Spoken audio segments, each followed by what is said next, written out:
Hello বন্ধুরা, আজকে বন্ধুর বাইকে করে আমি ঘুরতে ঘুরতে পৌঁছে গেছিলাম কাজনার বিখ্যাত রাসের মেলায়।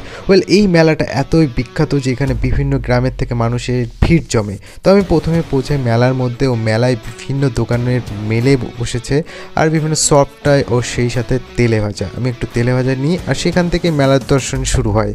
মেলায় ঘুরতে ঘুরতে বিভিন্ন জায়গায় আমি পৌঁছাই। এখানে লাইটস ও বিভিন্ন পুতুল সাজানো ছিল।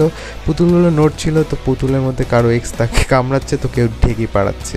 দেখতে বেশ সুন্দর লাগছিল। সেই সাথে সাথে তোমরা যদি আসো দেখতে পারো, মেলাটা বেশ কয়েকদিন থাকে এখানে। আর এখানে মেলার রাইডসও আছে, তো রাইডসে সুবর্ণ সুযোগ। যাই হোক, মেলায় তোমরা বিভিন্ন জিনিস দেখতে পারবে, কিংকং টো গডজিলা। যাই হোক, এখানে বেশ মজার জিনিস ছিল। আমি দেখতে দেখতে পৌঁছে যাই। লাস্টে আমি সর্বশেষ মহাদেবের আশীর্বাদ নিই আর টিনোসারাসের হাওয়া খেয়ে চলে আসি। তো আজকের ব্লগটা এই পর্যন্ত।